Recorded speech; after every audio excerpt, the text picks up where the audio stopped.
पीछे टॉपिक्स हम लोग जो पढ़े हुए थे उसमें आपको पर्सन और टेंस की जानकारी दी गई थी नरेशन के थ्रू। ठीक है, ये नरेशन के वाक्यों में कैसे पर्सन को चेंज करते हैं, किस प्रकार से जो है उनके रिपोर्टेड स्पीच के टेंस को बदला जाता है।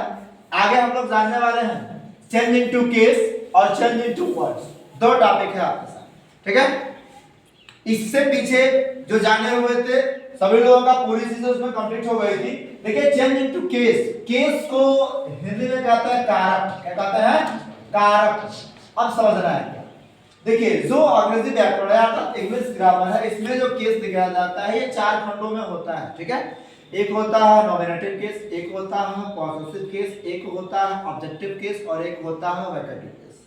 ठीक है, यहाँ हम लोग तीन ही केस की जानकारी देख रहे हैं। जो ये फर्स्ट वाला है ये है आपका नॉमिनेटिव केस। ठीक है, ये जो बीच वाला है ये है आपका पॉजिटिव केस और ये लास्ट वाला जो है ये है आपका ऑब्जेक्टिव केस। ठीक है, इसमें क्या हुआ है देखिए, ये आई जैसे मेन वर्ब आप पढ़ते हैं तो मेन वर्ब में गो रहता है, सेकंड फॉर्म में वेंट रहता है और थर्ड फॉर्म में गन रहता है।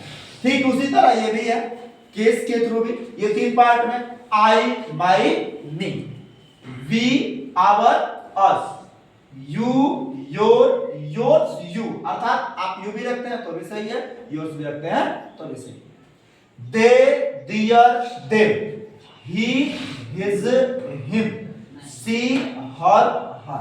ठीक है, ये आपके हो गए केस। आगे समझिए, ये आपको लर्न करना होगा, समझ में आपको याद रखना पड़ेगा हमेशा से कि आई का थर्ड फॉर्म अर्थात ऑब्जेक्टिव केस क्या होता है, क्योंकि ये नरेशन के वाक्यों में बार-बार इसकी जरूरत लगती है।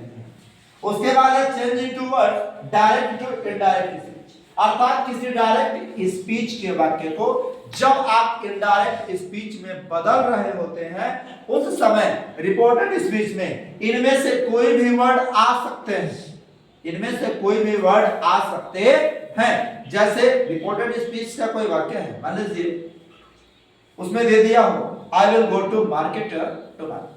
ठीक है, मैं कल बाजार जाऊंगा। ठीक है, अब क्या है, अब टुमारो आ गया, टुमारो को किसने बदलेंगे?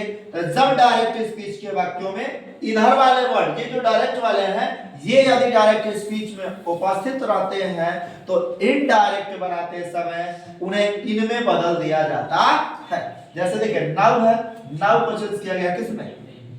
ठीक है, जस्ट है देन में बदलेगा, हेयर का देयर, दिस का दैट, दिस का दोस, टुमारो का द नेक्स्ट डे, यस्टरडे का द प्रीवियस डे, एगो का बिफोर। इसके अतिरिक्त भी वर्ड होते हैं, ठीक ना, जैसे लास्ट नाइट होता है, लास्ट वीक होता है, कम होता है, हंस होता है, बहुत सारे ऐसे डायरेक्ट के वर्ड होते हैं जो अलग अलग रूपों में जिनका इनडायरेक्ट बनाते समय उन्हें चेंज किया जाता। समझ आ गया?